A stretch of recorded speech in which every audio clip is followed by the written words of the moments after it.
그냥 대략 잡아서 골프는 1년에 1억 이상인 것 같아요. 민지 같은 경우는 이제 미국을 가면 뭐 또 꽤 많이 들겠죠. 셋째, 넷째는 개인적으로 뭐 트레이닝도 받아야 되고 개인 레슨도 받아야 되고 나는 언제든지 ATM기야. 엄마는 그냥 자동으로 누르면 나오는 거 아니야? 이렇게 생각할 때 너무 힘들고. 서울, 대전, 대구, 부산 찍고 날 따라 해본 미친 척하고 소리 질러요! 소리 질러요!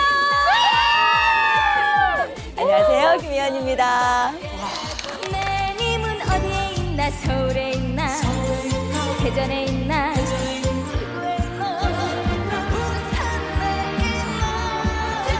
우리 텐션 올라올라 달라라 끝이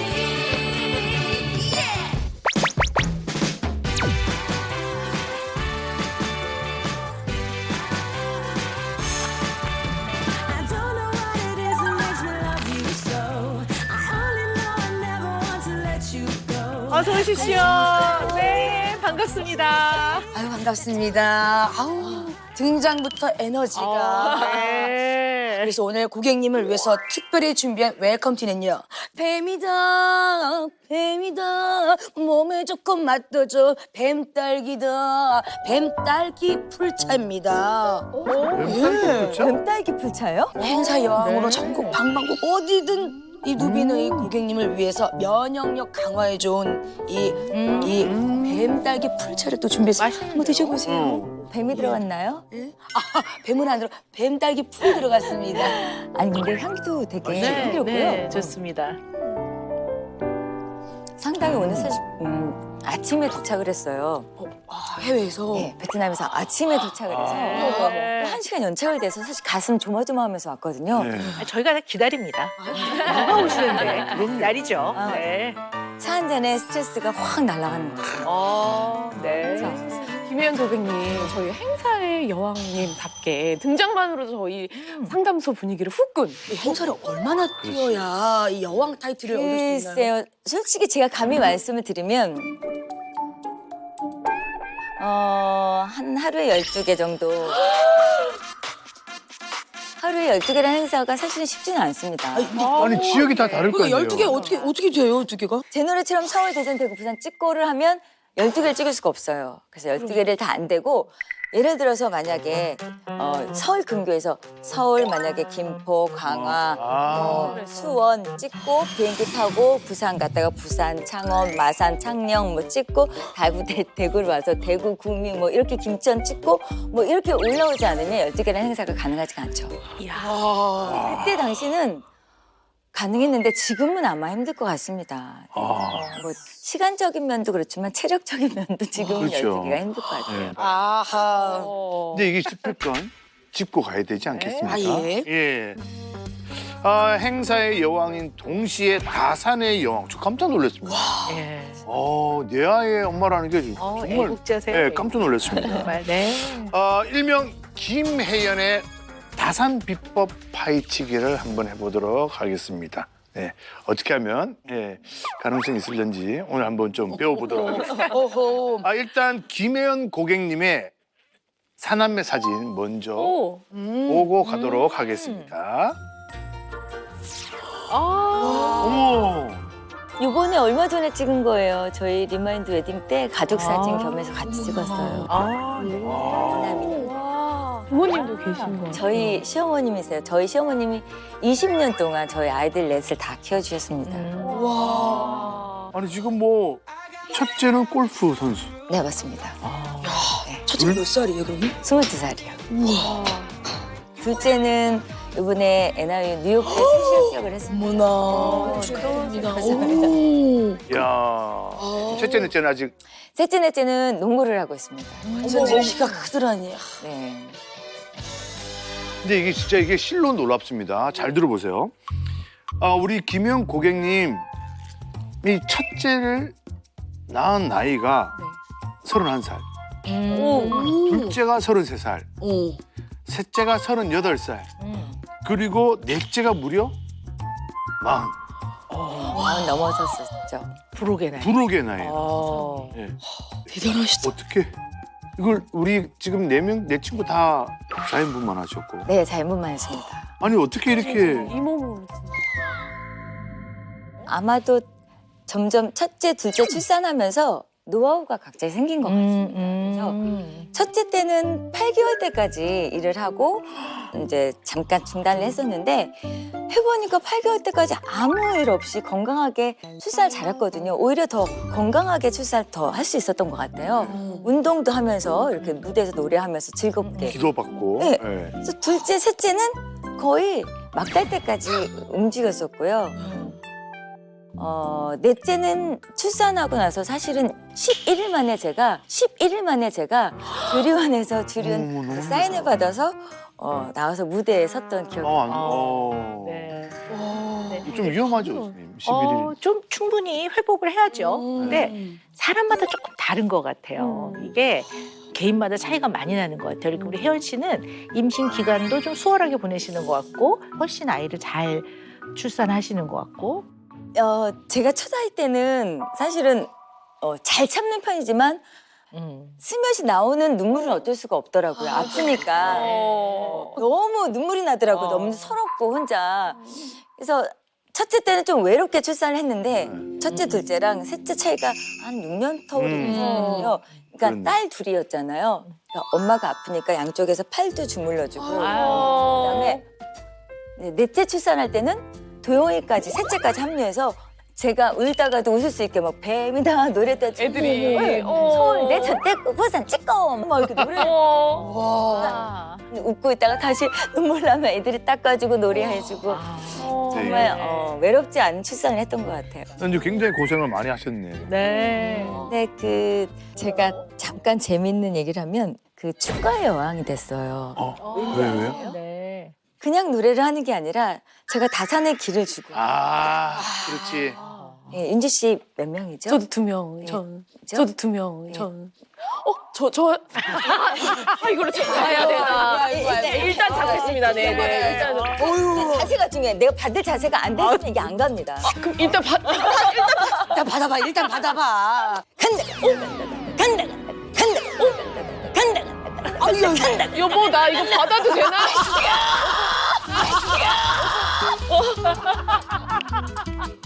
여보 받았어? 고객님 주니까 또 안 받을 수 그럼 귀한 거여가지고 일단 받아야 되는데. 그렇게 다산의 길을 달라고 지금 네. 서재가 오시더라고요. 야, 저도 한번 그럼. 손 한번 잡고. 그래 나만 잡으면 안 돼. 모르니까 제가. 그렇죠. 내 눈빛을 잘 보고 네. 약간 좀 온것 같아. 간다. 빠샤.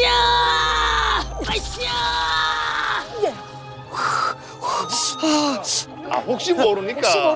네. 노래 무대에서 노래하는 것도 에너지를 많이 그런 건 줍니다. 주는 것 같아요. 귀여워. 네. 네. 아이고 기운이 너무 좋네요. 예. 어쨌든 꼭 필요한 요즘 시대 시대에? 우리나라에 정말 네. 꼭 필요한 기운인 것 같아요. 네. 자 우리 김혜연의 다산 비법 두 번째 얘기 좀 나눠보도록 하겠습니다. 네. 이거 굉장히 충격적입니다. 예, 왜요? 이런 질문을 좀 드려도 될지 모르겠지만 네. 김혜연 씨 사실 아이를 직접 키우지 않았다라는 얘기가 있습니다. 심지어 대리 모유설. 어머. 애를 이게 요새 왜 가능한 무슨 소리야? 애를 놓고 대리운전은 들어오는데 대리 모유설은 내가 처음 들어보고 예. 절친 김지선 씨께 애기들을 좀 부탁을 해서 모유를 먹였다. 그거 아니거든요. 사실은 초유서부터 모유를 먹이고 싶은데 모유양이 많지 않았어요. 근데 이제 마침 저희 그 둘째하고 이렇게 그 출산 시기가 비슷했던 거예요. 네. 지선 씨는 모유양이 되게 많아질 때였고 솔직히 말해서 괜찮아요. 지선 씨가 본인 입으로 얘기했으니까 젖소 부인이라고 할 만큼 전량이 모유양이 너무 많았던 거예요. 복이다, 복. 예. 근데 이제 저희 조리원에 이제 놀러 왔는데 완전히 풀어가지고 이게 젖이 아프잖아. 풀면 엄청 아파요. 안 짜내면 너무 아프거든요. 네. 그러니까 본인은 좋은 일도 하고 이제 시원하게 이렇게 짜낼 겸 모유를 직접 수유를 해줬어요. 어머. 오히려 직접 수유를 하고 또 한쪽은 짜놓고 돌아갔습니다. 야. 이거 아니 근데 저기 뭐 그거는 맞는데 제가 출산만 하고 그냥 다 이렇게 남을 통해서 아기 키운 건 아닌데. 아니 그러니까 그럼요. 오였던 걸로. 네, 분명하게 말씀드립니다. 아닙니다. 네, 네. 아닙니다. 네, 자 그럼 우리 김혜영 고객님께서는 과연 어떤 고민으로 금쪽 상담소로 찾아주셨는지 영상으로 먼저 확인해 보겠습니다.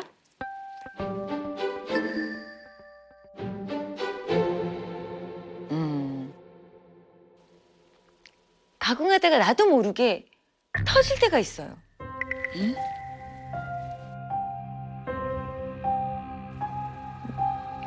내가 뭐 하고 산 거지? 내 자신은 없는 것 같고. 나는 나름대로 열심히 이렇게 우리 가족을 위해서 열심히 이렇게 뛰고 왔는데 돈을 벌고 왔는데 엄마 갔다 왔어? 라는 말 한마디 없이 그냥 이렇게 눈만 쳐다보면 그런 것도 너무 섭섭하고요. 나는 언제든지 ATM기야.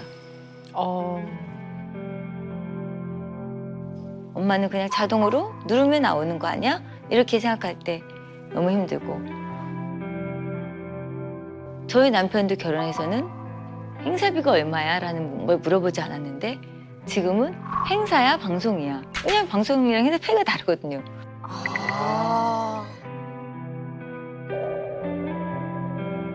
그러면 식구들 앞에서는 아니고 혼자서 울컥울컥 할 때 있고 혼자서 울 때도 있어요. 예. 결혼해서 지금까지 앞만 보고 30년이란 이상을 가수 생활을 하면서 사실 저만 좋자고 열심히 노력하고 노래하고 뭐 무대에 섰던 건 아니잖아요. 제 마음에서 내가 왜 이렇게 사는 거지?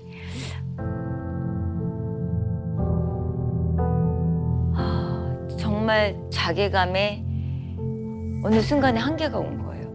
근데 내가 만약에 진짜 워킹맘 아니고 혼자 이렇게 살아서 가수 생활만 하고 이렇게 가수 김희연으로만 살았다면 그보단 더 편하게 살지 않았을까라는 생각도 들어요.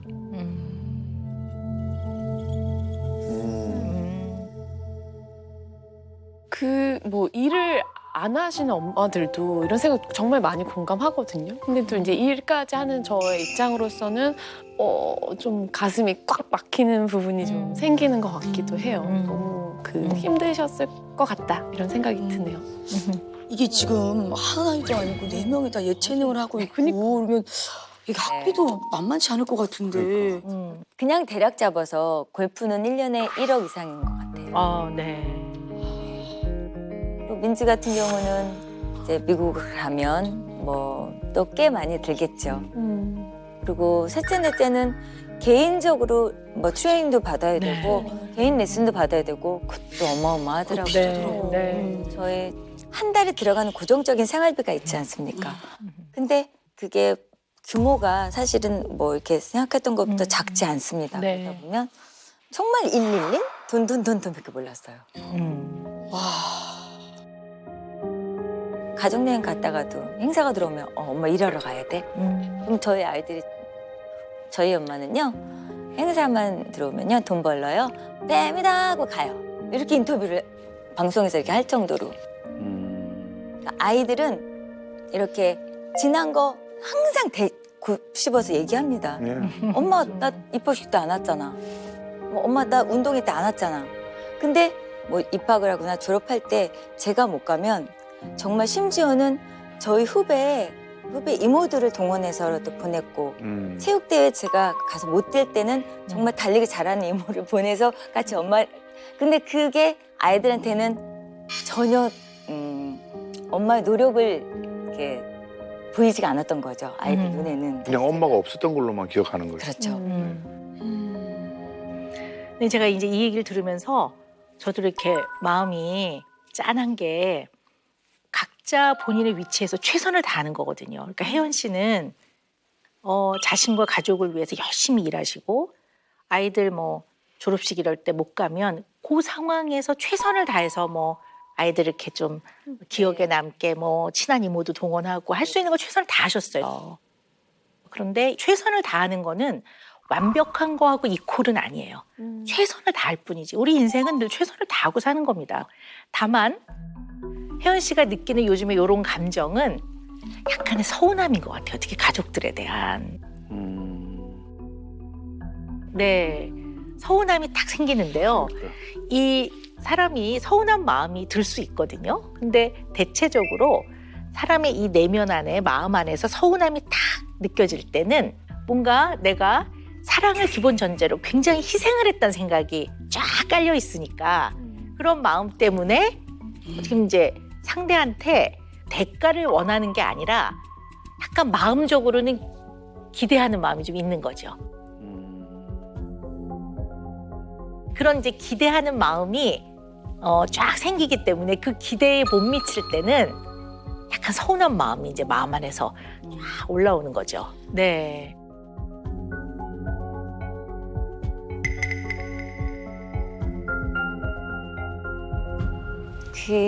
맞습니다. 제가 예를 들어서 이게 제가 이제 막 열심히 하고 왔잖아요.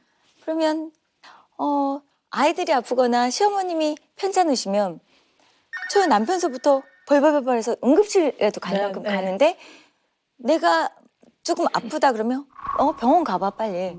이게 다라는 거죠. 그래서 이런 게 섭섭함이 이제 조금씩 하나씩 쌓이더라고요. 그리고 저희 아이들이 제가 바쁜 엄마다 보니까 엄마가 잘 때는 제 안방문을 잘 열지 않고 제가 집에서 있는 걸 아는데도 아이들이 들어와서 저한테 다녀왔어요 엄마 인사를 안 하는 거예요. 이런 것들이 되게 섭섭하더라고요 제가. 근데 아이 입장에서 들어보면 제가 이 얘기를 나중에 했더니 아니 엄마 쉬고 있을까 봐 엄마 깰까 봐 일부러 방문을 안 열어본 거야 이렇게 얘기를 하는데 저는 그런 것들이 나는 괜히 나만 왕따 당하는 것 같아. 그런 느낌. 그럴 때 그러니까 평상시 아무 정말 불만 없거든요 선생님. 네. 근데 갑자기 혼자 있을 때 우컥 할 때 있고요. 눈물이 괜히 막 나고 그래서 내가 왜 우울증 걸렸나 왜 그런 거지 막 그럴 때가 있어요. 기계가 아닌 걸 사람인데요. 물론 열심히 일하는 게 자발적으로 왜냐하면 가족을 사랑하니까 그리고 그렇게 해서 나도 행복하고 가족이 행복하니까 우리가 자처한다고요. 그걸 누가 시켜서 하는 게 아니란 말이에요. 그래서 막 행복하게 막 힘을 내서 하지만 집에 돌아왔을 때 이 가족들이 너무 나에 대해서 내 자리는 네, 신경을 안 쓴다든가 그러면 이 섭섭함, 서운함이 선을 딱 넘으면서 속상하다가 이제 화가 나죠. 이제 여기까지 가면 상당히 이제 이걸 잘 살펴봐야 되거든요. 그래서 서운함이 화로 좀 바뀌는 거.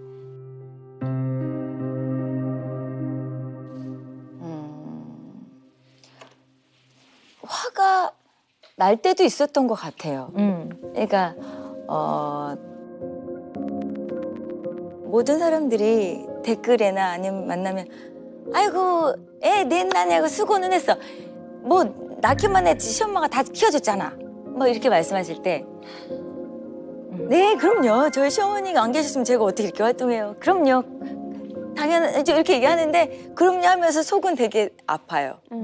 당연히 시어머님이 없었으면 제가 이 자리에 있지 않습니다.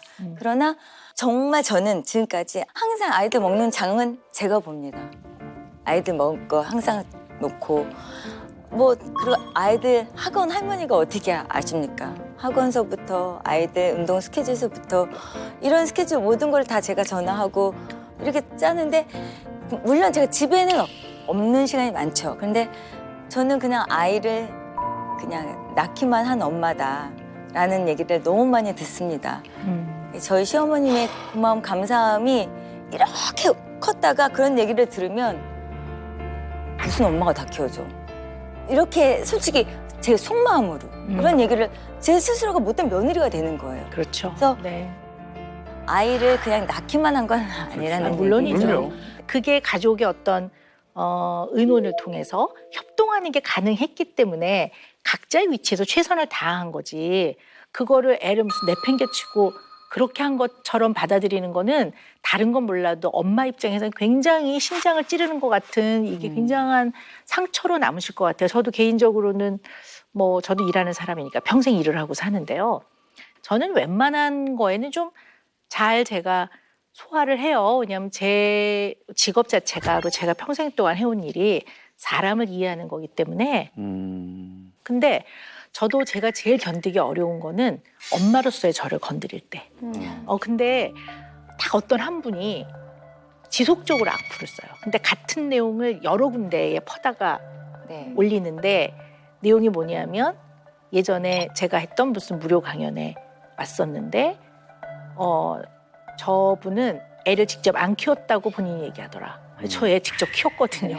물론 일하러 나갔을 때는 네. 저는 합가를 하고 살기 때문에 부모님의 도움도 받고 그렇게 키우는 거지. 일 딱 끝내고 집에 오면 손만 닦고 그다음부터는 육아. 네. 네, 그리고 일이 없는 날은 하루 종일 아이랑 시간을 보내고 나름의 최선을 다하는 이제 그런 삶인데 정말 찾아가서 아니거든요. 이렇게 하고 싶더라고요. 다른 거는 정말 안 그래요. 근데 그거는 정말 폐부를 찌르는 네. 맞습니다. 굉장히 아프고 견디기가 어렵더라고요. 저도 워킹맘이지만 다른 일반 엄마들, 워킹맘 엄마들도 회사 일, 다른 일을 보고 집에 들어오면 씻고 쉬지 않습니다. 맞습니다. 아이들 먹거리 챙기고 청소해야 되죠. 또 집 그러니까 24시간 가동 중인 거예요. 근데 뭐 제가 했던 노력이 아이들한테 성에 차지 않았던 거죠.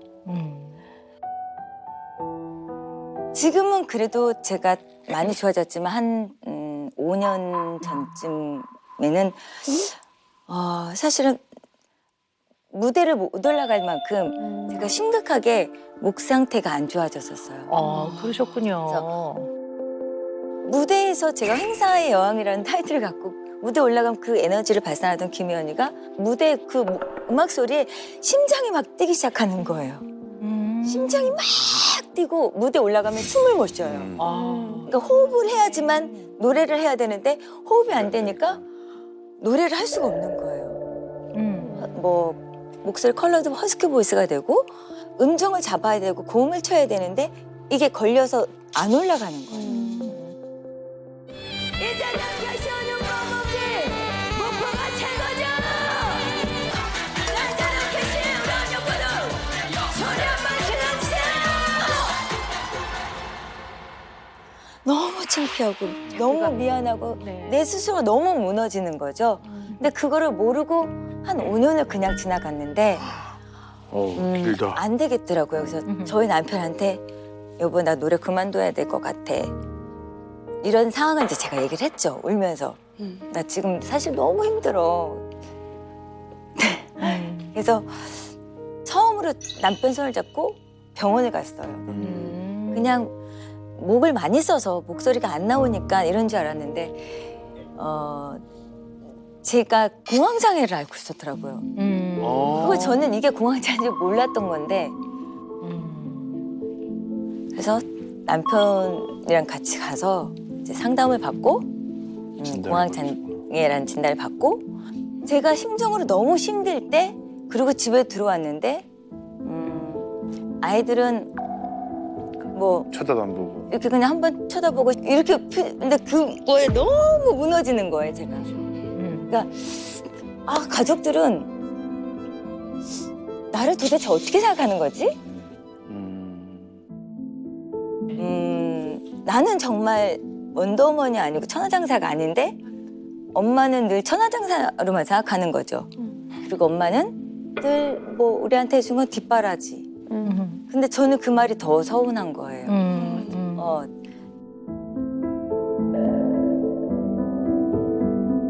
저는 굉장히 그때 혜연 씨한테는 인생의 위기였던 것 같아요. 네. 4, 5년이 너무너무 힘들었어요. 네. 근데 지금은 좋아지셨어요? 지금 아직까지는 이제 무대 올라갔을 때 좀 안정제를 좀 먹고 올라가긴 합니다. 그러면 어떤 호흡을 하니까 제 컨디션의 80%는 올라온 것 같아요. 아까 하시는 것보다 그게 80%라면 네, 네, 다행입니다. 근데 이러한 이제 서운함들이 있을 수 있는데 특히 이제 워킹맘들이 느끼는 이 서운함을 더 극대화시키는 요인이 있습니다. 서운함을 극대화시킨. 뭐냐면요. 이 워킹맘들이 겪는 모성 벌칙이라는 게 있어요. 모성 벌칙. 네. 처음 들어봐. 마더후드 페널티라는 건데요. 이 엄마들이요, 가정을 돌보면서 또 밖에 나가 직장에서 이제 일을 하는 경우에 이런 분들이 생각보다 현실적으로는요, 채용, 업무 할당, 업무를 해내는 거, 승진의 기회가 줄어든다고 해요. 그래서 이 모성 벌칙을 극복하기 위해서 사실은 굉장히 고군분투하는 면이 있거든요. 네. 아이 여자 가수들은 특히나 결혼을 하거나 아이 출산을 하면 가수 생활을 접어야 되었었던 그때가 있었던 것 같아요. 그러니까 인기가 떨어지고 아무래도 팬층이 남자 팬들이 많았는데 이제 팬층도 떨어지고 그러다 보면 행사 무대에서도 나를 잘 안 부를 것이고 저 임신했어요라고 하면 야 뭐 평생 노래할 건데 뭐 무대에서 뭐 그렇게 지금까지 이렇게 만삭 때까지 노래해 이런 얘기 듣기 싫어서 의상도 제작을 해서 입었고요. 의상을 네. 뭐랄까 빤빤한 이렇게 그 천 같은 거를 대요. 네네네. 그러면 네. 배가 카바가 돼요. 앞에서 노래할 때는 패치코트 비슷하게.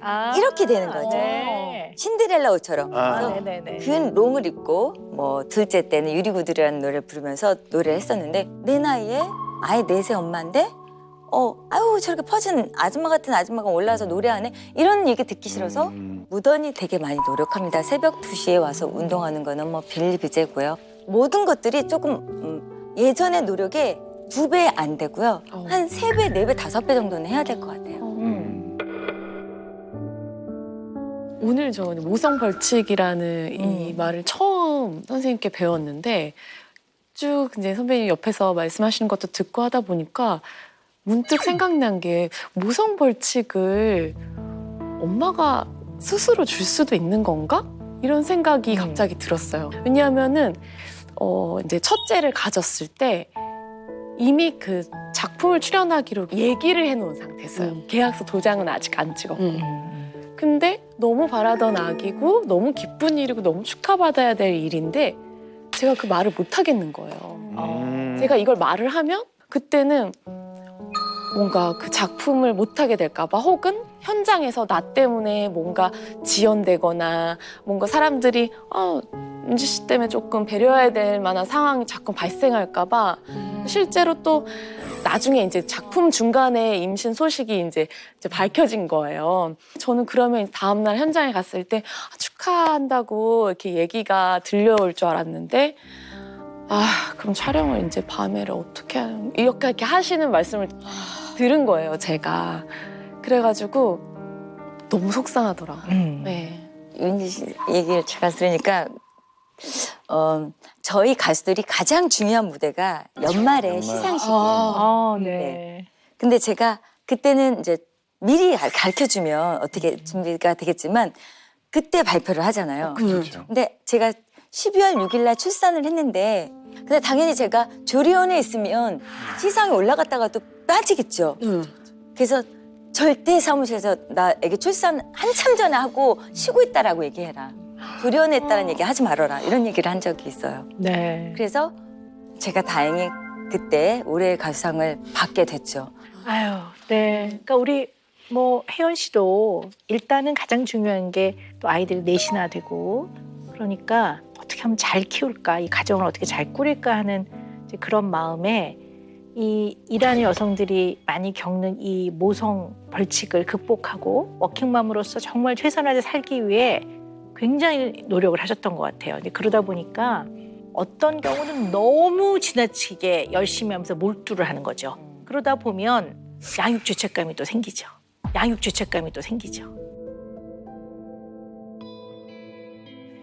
이제 양육죄책감이 있는 부모가 흔히 하는 실수 중에 하나가 그 미안함이 늘 밑면에 깔려 있으면 자식에게 지나치게 허용적일 수가 있어요. 그래. 미안하니까 좀 들어주는 거죠. 들어주지 말아야 될 때, 에이, 그냥 평소에 미안하니까 이렇게 들어주게 되는 건 이제 허용적이라고 표현을 하는 거죠. 내지는 자녀들에게 과잉 보상을 해줄 때가 많아요.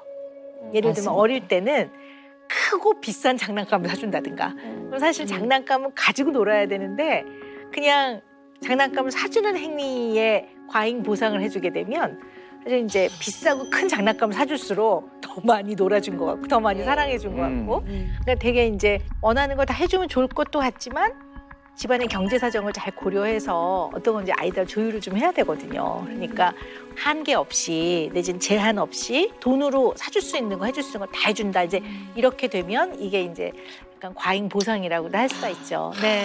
근데 선생님 말씀을 들으니까 셋째, 넷째가 농구를 하면 농구 대회를 하는데 초등학교 대회를 엄마 아빠들이 다 따라다닙니다. 그래서 다른 사람들은 엄마들이 오는데 제가 못 가면 대신 다른 거 도가 좋아하는 먹을 거나 뭐 이런 네. 거를 용돈을 주고.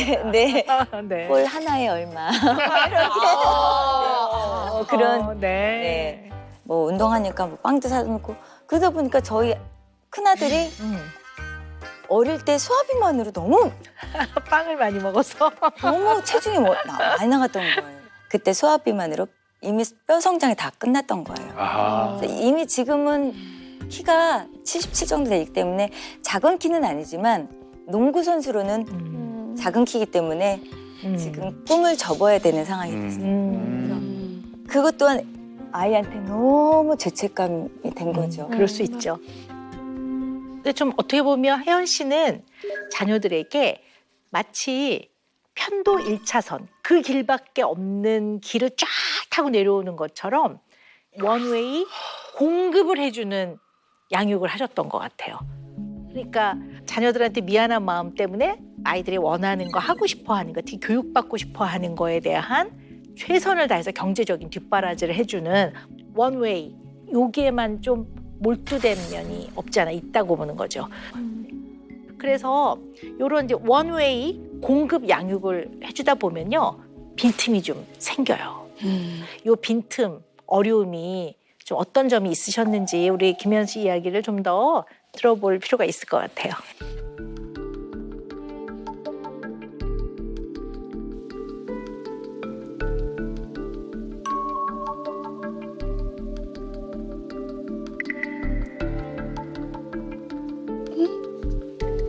누구?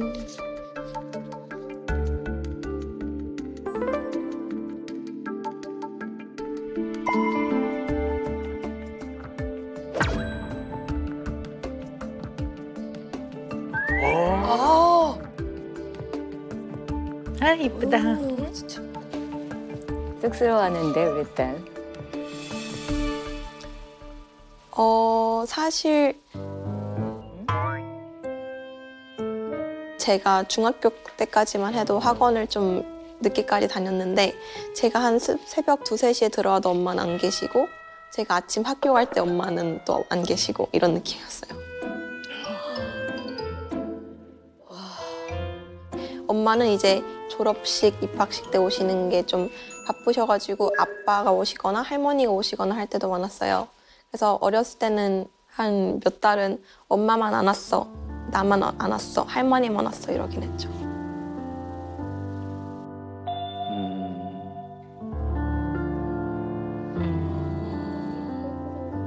근데 그때는 진짜 바쁘셨어요. 그러다 보니까 민지가 어렸을 때 엄마 아빠를 너무 깜짝 놀라게 한 적이 있어요. 누가 쫓아와요. 누가 칼로 위협해요. 누가 쫓아와요. 누가 칼로 위협해요. 어머 정말? 어머나. 맨날 집 앞에서 자기 기다려요. 막 이런 얘기를 하니까 저희 너무 무서웠잖아요. 무섭지.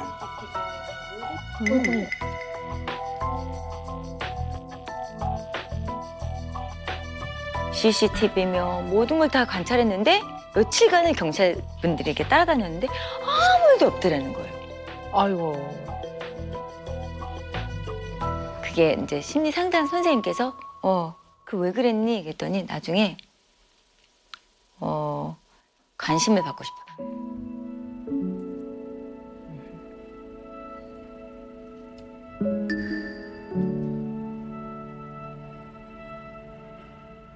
항상 제가 제인처럼 느끼게 하는 게 아이들이 필요할 시기에 엄마가 옆에 못 있어줬죠.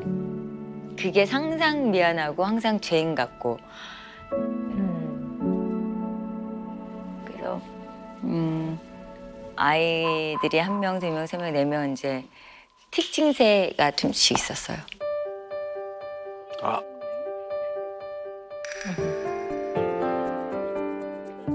셋째는 아직도 머리를 이렇게 꽈요. 막내도 지금 약간 좀 불안하고 하면 눈을 깜빡거리는 특징이 있어요.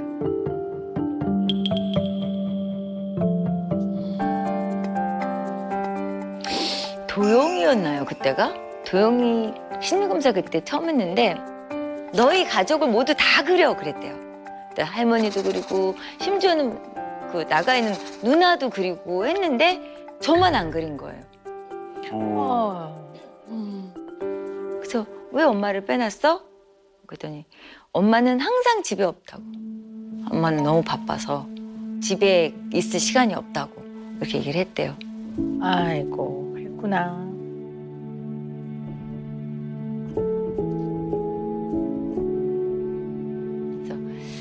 그거 얘기 들으면서도 되게 좀 느끼는 게 되게 많았죠. 물론 할머님이 옆에 계시고 아빠가 있지만 저의 부족함이 아닐까라는 생각이 들어요. 맞습니다. 아유, 속상하셨겠다. 네. 그냥 엄마는 엄마의 그 위치에서 최선을 다한 건데, 그죠? 둘째는 네. 그때는 이제 언니한테만 언니가 좀 예민하고 뭐 그러다 보니까 모든 초점 다 이제 큰애한테 가 있었던 거죠. 근데 똑같이 사랑을 해주고 있었지만 민지 입장에서는 엄마는 언니만 좋아해. 모든 언니가 운동하니까 언니만 뭐 곰국을 주고 왜냐면 곰국은 살을 찌기 때문에 둘째한테는 안 준 거였거든요. 근데 언니만 모든 걸 챙겨줘. 그래서 그때 당시 이렇게 또 관심 받으려고 민지가 또 그런 머리가 좋은 아이여서 그런지 그런 영화를 만들었더라고요. 네. 그때도 사실 너무너무 속상했고 아이의 육아 방법을 공부해야 되는구나라는 생각을 그때 했었던 것 같아요. 네. 셋째, 넷째 같은 경우는 아직도 운동을 하는데 셋째는 본인 머리를 이렇게 까요. 네, 네. 예. 근데 그것도 특징새가 아닐까라는 생각이 네, 들어요. 뭐 사실 이제 틱의 원인은 꼭 엄마가 부재해서 틱이 생기는 건 아닙니다. 뭐 틱의 원인은 굉장히 다양하고 뭐 아이가 또 기질적으로 좀 그런 아이들도 있고 여러 가지 이유가 있지만 약간 이제 감각 추구를 하는 거기 때문에 이제 이 감각 추구는 마음을 좀 이렇게 안정시키는 기능을 하거든요. 다만 분명한 거는 아이들의 내면 안에는 뭔가 좀 불안감이 좀 네. 있었나 그 이유를 좀 살펴볼 필요는 있지요. 근데 왜 자녀가 넷인데요. 깨물어서 안 아픈 손가락 없다 그러는데요. 그래도 좀 더 좀 이렇게 눈이 가고 좀 마음이 가고 좀 더 안쓰럽고 하는 자녀가 좀 있거든요. 좀 더 네. 더 미안한 자녀. 큰애가 제일 제게는 나쁜 손이에요. 민지나 둘째, 셋째, 넷째는 형이 생기고 동생이 생기고 언니가 있고 하는데 고은이는 혼자였어요. 그러니까 고은이는 시어머님이 키워주시지 못했고 처음에 그 도우미 이모님의 손을 빌려서 어머님의 마음으로 이렇게 키워주셨는데 혼자 놔두고 아플 때 나올 때 또 어디 다치거나 그랬는데 또 혼자 두고 나올 때일 때 정말 너무 힘들었죠. 마음이 근데 찢어지죠. 그 아이가 이제 벌써 22살 성인이 됐어요. 이제 그래서 두 딸과 부산 여행을 둘이 셋이 가서 너무 좋다. 저희 큰 딸이 조금 운동선수인데 초등학교 6학년 때부터 밖에 생활을 하다 보니까 항상 집에 오면 손님이 온 것 같고 자기가 무슨 남의 집에 놀러 온 것 같고 그런 느낌이었대요. 그래서 엄마랑 여행을 가면서도 나 어떻게 한 방에서 엄마랑 같이 자지 이런 생각을 했을 정도로 큰 딸이 그런 생각을 했대요. 이제 그때 처음으로 엄마한테 나 6학년 때부터 밖에 나가서 엄마 아빠 나 쫓아다니면서 케어 못 해줬고 밖에서 혼자 생활했잖아. 막 이러면서 나 집에 오는 거 불편해. 근데 그런 얘기 들을 때 제가 어머 막 무너지더라고요.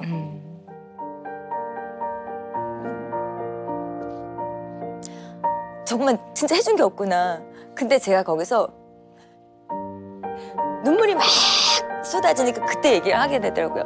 우리 은희 너무 미안해 엄마가. 그랬더니 제가 또 뽕뽕 너 사과하고 하니까 저희 딸이 또 아니야 엄마 내가 잘못했어 해서 저희 뭐 그때 완전히 네. 새로운 계기를 만들었죠. 그러니까 이제 집보다는 밖에 나가서 이제 훈련하고 바깥 생활을 많이 하니까 네. 집이 싫은 게 아니라 좀 어색한 거지. 같이 한 경험과 공유한 시간이 많지 않으니까 친하지 않은 거죠. 네. 네, 싫어하는 건 아니에요. 네, 그러다 보니까 어색한 거죠, 좀. 네. 그러니까 저도 이렇게 고객님처럼 이제 결혼하고 애 쌍둥이라고 해서 갑자기 어디서 그런 책임감이 나왔는지 돈을 많이 벌어야 된다. 철짝씩 굶기면 안 된다. 그래서 일을 무지하게 했던 적이 있었어요. 그런데 또 그때 또 촬영 때문에 또 브라질을 한번 갔다 온 적이 있었는데 10일 동안 갔다 온 적이 있었는데 브라질까지 갔다 와서 딱 집에 들어왔는데 그때가 애들이 한 2돌이 좀 안 됐었거든요. 정말 오랜만에 보는데 애들이 뒷걸음질 치는 거예요. 모르는 사람 낯선 사람이 들어왔다고 생각하고. 애들이 너무 어릴 땐 그럴 수 있어요. 네. 네. 와 근데 그때 되게 제가 지금 이게 뭐지 이게 맞나? 라고 했는데 또 집만 놓고 나가 또 일해야 되는 거예요. 예. 약간 좀 김혜연 고객님처럼 노력하죠. 예. 왜냐면 지금 제가 이제 나이가 50대가 넘고 그래도 그때보다는 제가 조금 제 시간을 이제 쓸 수가 있잖아요. 제가 제 마음대로 좀 이것 좀 이쪽으로 옮기고 좀 여유를 가질 수가 있는 이제는 그 자리가 와서 좀 아이와 함께 하고 싶은데 아이들은 이제 저랑 같이 함께 해줄 시간이 없는 거죠. 친구들이랑 노는 걸 더 좋아하고 친구들이랑 여행 가는 걸 더 좋아하고 그러다 보니까 저는 그거를 하소연을 못 해요. 엄마 우리 바쁠 때 엄마도 없었잖아. 근데 내가 있어달라고 하기가 미안해서 말을 못 하는 거죠. 근데 아이들이 와서 의논을 잘 해요, 혜연 씨한테.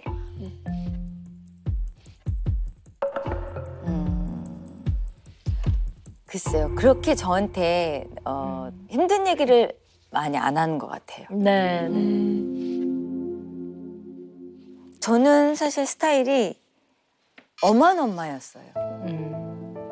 그래서 아이는 모두 다 아빠만 좋아하는 것 같고 저는 그냥 이제 옛날 콩쥐팥쥐처럼 계모인 것 같은 느낌이 드는 거예요. 네. 아이들이 조금 어려워하는군요, 엄마를. 네.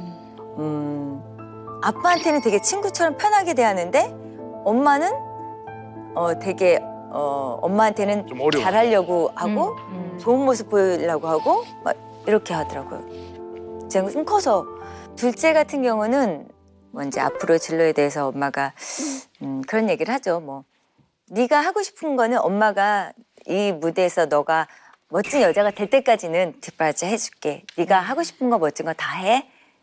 네가 열심히 시간을 허비하지 않고 했으면 좋겠어라는 대화를 하죠. 그러다 보니 딸한테 그냥 네가 열심히 하는 만큼 엄마는 항상 난 병풍이 될게라는 얘기를 항상 했었던 거고. 네. 아니 근데 말씀을 들어보니까요, 이렇게 눈에 확 띄는 게 있는데요.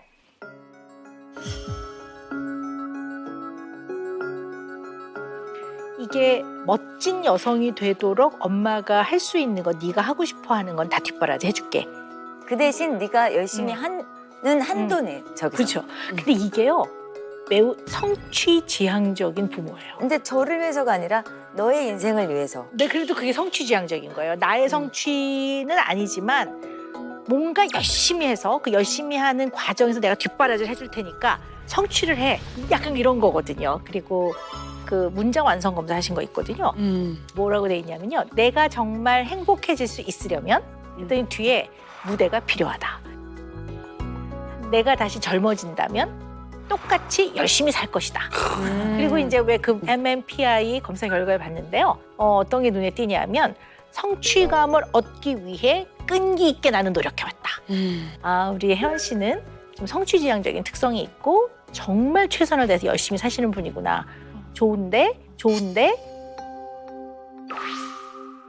우리 혜연 씨는 자녀가 이룬 성취가 좀 중요할 수 있어요. 자녀가 이룬 성취가 좀 중요할 수 있어요. 자녀를 소개할 때요. 어떻게 표현하셨냐면 골프 선수 첫째, 뉴욕대 진학 둘째. 이렇게 주로 자녀의 어떤 타이틀이라든가 이룬 어떤 성취의 결과로 주로 설명을 하시거든요. 첫째는 골프 선수. 네, 맞습니다. 둘째는 이번에 NIU 뉴욕대 수시 합격을 했습니다. 어머나. 네. 축하드립니다. 감사합니다. 오. 셋째, 넷째는 농구를 하고 있습니다. 완전 키가 크더라니. 네. 이거는 뭘 잘하고 못하고 문제가 아니에요. 그런 특징이 있으시다는 건데요. 어떤 부모는 뭐라고 얘기하냐면요. 마음이 따뜻한 둘째, 뭐 굉장히 배려심이 많은, 눈물이 많은 누구 이렇게 표현하는 사람들도 있어요. 근데 우리 혜연 씨는 자녀가 이룬 결과와 그 결과로 인한 타이틀이 있잖아요. 그런 게 되게 중요한 분이신 것 같아요. 그래서 성취지향적인 부모들은 대체로 어떠냐면 이 아이를 내가 최선을 다해서 뒷바라지를 해서 좀 더 유능한 사람으로 좀 더 나은 레벨에 흔히 말하면 좋은 대학도 나와서 그다음에 이제 원하는 회사에도 들어가고 원하는 일을 하고 그러면 이제 연봉도 많이 받고 돈도 많이 벌면 이 아이는 성공한 거고 행복한 거야. 이런 식의 마음이 많아요. 멋진 여자가 될 때까지는 뒷바라지 해줄게. 네가 다녀서 멋진 여자로 성장하길 바래. 그 엄마는 항상 난 병풍이 될게라는 얘기를. 그래서 이 아이들이 원하는 어떠한 결과, 타이틀 이런 걸 이루게 하기 위해 경제적 뒷바라지에 굉장히 몰두하게 되는 거죠. 그래서 정말 너무 열심히 사셨지만 자녀가 이룬 결과와 타이틀에 너무 좀 집착해서. 네, 중요하게 생각하면 이 애들이 부담을 느낄 수 있거든요.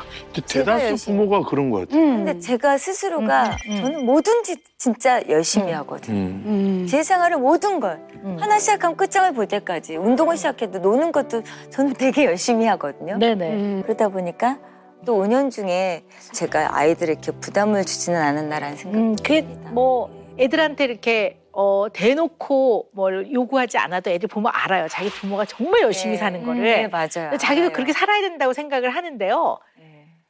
어떨 때는 그래서 부모가 마음에 비빌 언덕이 안 될 때가 있어요. 네. 이렇게 엄마가 고생하면서 내 뒷바라지를 해주는데 나도 그렇게 해야 되지 않을까? 이런 마음이 좀 있을 수 있어서 칭얼대거나 약간 힘든 얘기를 뭐 해봐야 짤없고 얄짤없고 그럼 이제 다음부터는 어차피 힘든 얘기 해봤자 이렇게 되면 아이들이 중간 과정에서 마음을 좀 비빌 언덕이 좀 없는 경우들도 좀 없지 않아 있지요. 그래서 이제까지 걸어오셨던 삶을 한번 이렇게 되돌아본다는 시점에서 본다면 편도 1차선 같은 삶을 사셨기 때문에 어쩌면 아이들한테 있어서 엄마는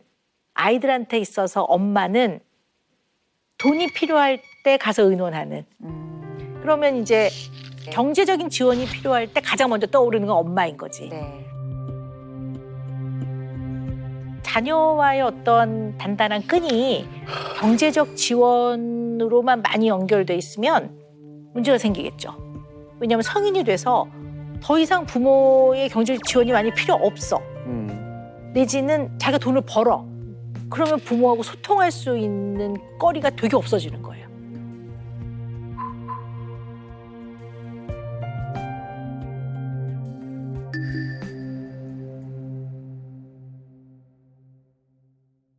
둘째는 저희 넷 중에서 사실은 공개적으로 둘째가 제일 착합니다.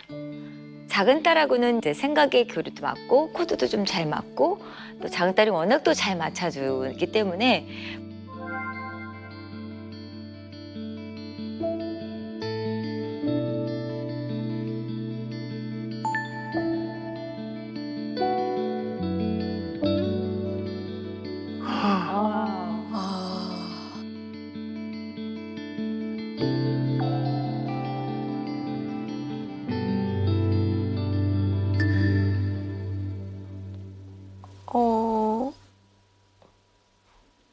특별하게 나 힘들어라고 말한 적은 없던 것 같아요.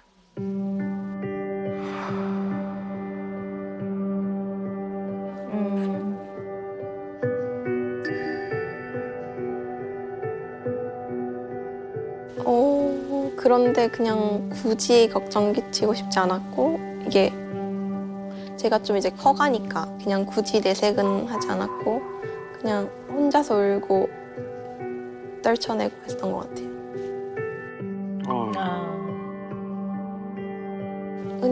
사실 유학하면서는 모든 거를 제가 혼자 했기 때문에 제 대학 알아볼 때도 힘들었고 이제 그냥 사실 모든 과정이 힘들었어요. 에세이 쓸 때도 힘들었고 아팠을 때도 사실 엄마 아빠한테 굳이 말을 하진 않았던 것 같아요.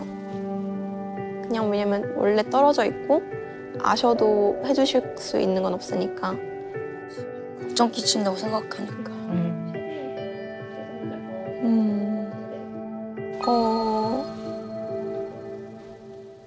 내가 왜 여기 와 있는 거지?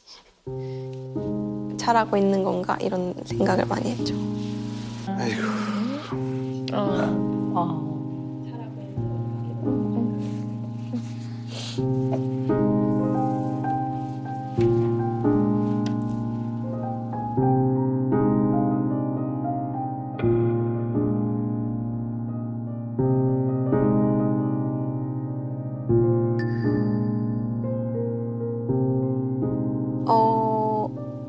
엄마랑 술 마셔보고 싶다는 생각을 한 적 있어요. 와인 한 잔 마시면서 그냥 서로 속마음 얘기해보고 싶긴 해요.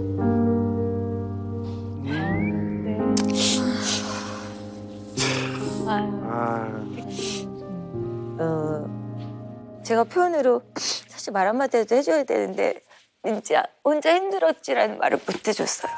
그냥 어머니 미국 갈 때도 되게 씩씩한 척하면서 민지야 우리 저기 좀 있으면 보잖아. 그러면서 되게 씩씩하게 보내고 마음이 되게 아팠거든요. 그러니까 입시에 준비할 때 너무 힘들었지 민지야 이런 말을 따뜻한 말을 해줬어야 되는데 제가 이런 걸 잘 못해요. 알고는 있는데 내 민지가 이렇게 얘기를 하니까 엄마 알고 있었어 라는 얘기를 해주고 싶네요. 네. 미안하다는 말도 하고 싶고.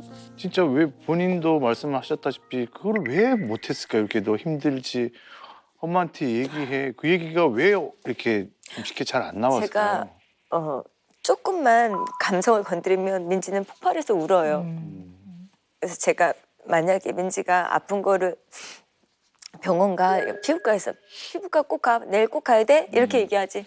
어떻게 우리 민지야, 어떻게 막 제가 이러면 진짜 펑펑 웁니다. 그래서 제가 민지 성격을 아니까 일부러 걱정되지만 그런 표현을 일부러 씩씩하게 안 했어요. 근데 혜연 씨 가까운 사람한테는 힘들 때는 힘들다고 하고 또 아플 때는 아프다고 하는 게 맞거든요. 그리고 이걸 표현했을 때 나 힘들어 이러면 아마 본인이 스스로가 무너질까 봐 두려우신 것 같아요. 근데 오히려 이제 그러한 어떤 솔직한 마음을 표현하는 걸 통해서 오히려 힘을 얻고 위로를 받기 때문에 우는 걸 억지로 참거나 애써 씩씩한 척하는 게 별로 도움이 안 돼요. 왜 그 혜연 씨는 그렇게 하잖아요. 아이가 아프다고 하면 자 일단 병원에 빨리 가. 왜냐면 문제 해결 위주로 처리를 하시니까. 그리고 나서 마음이 너무 속상하고 아프시잖아요. 얼마나 아팠을까? 근데 이 순서를 한번 바꿔보세요. 그럼 순서를 바꾼다는 건 어떤 거냐면 아유 혼자 집 떠나 있는데 아프니까 얼마나 힘들었어. 몸도 아프고 마음도 아팠네. 얼른 병원 가. 이게 순서를 바꾸는 건데 이게 생각보다 쉽지 않아요. 그러면 혜연 씨는 어떻게 하는 게 맞냐면요. 야 빨리 병원 가. 빨리 안 가면 덧나니까 빨리 가. 그 뒤에 붙이는 거예요. 아유 집 떠나서 아프면 너무 속상하지. 너무 힘들지. 아유 힘들었겠다. 요거를 한번 표현을 연습을 해서 표현을 많이 해보신다면 정말 자녀는 그걸 원해요. 이제 자녀들이 많이 이제 성인이 돼서 더 이상 뭐 업어주고 먹여주고 하는 그런 보육, 양육은 안 하시지만 여전히 부모는 성인이 된 자녀 앞에서도 부모의 역할을 늘 고민합니다. 그래서 부모의 역할이요 다면적이어야 돼요. 멀티 디멘저널 해야 된다고 저는 표현을 하는데요. 이게 뭐냐면 5가지 꼭 기억을 좀 하셔야 될 것 같아요. 일단 자녀의 안전한 삶을 잘 책임질 수 있는 보호자 역할. 이게 부모의 되게 중요한 역할입니다. 두 번째는요. 힘들 때 기댈 수 있게끔 심리적인 안정감을 주는 역할도 해야 돼요. 부모는. 네. 세 번째는 경제적으로 지원을 하는 역할. 또 네 번째는요. 이 부모를 통해 타인을 이해하는 것들을 배워나가기 때문에 사회화 교육도 시켜야 해요. 다섯 번째는 자녀의 잠재 능력을 잘 발견도 하고 키워도 주는 선생님은 아니지만 교육을 해주는 교육자 역할.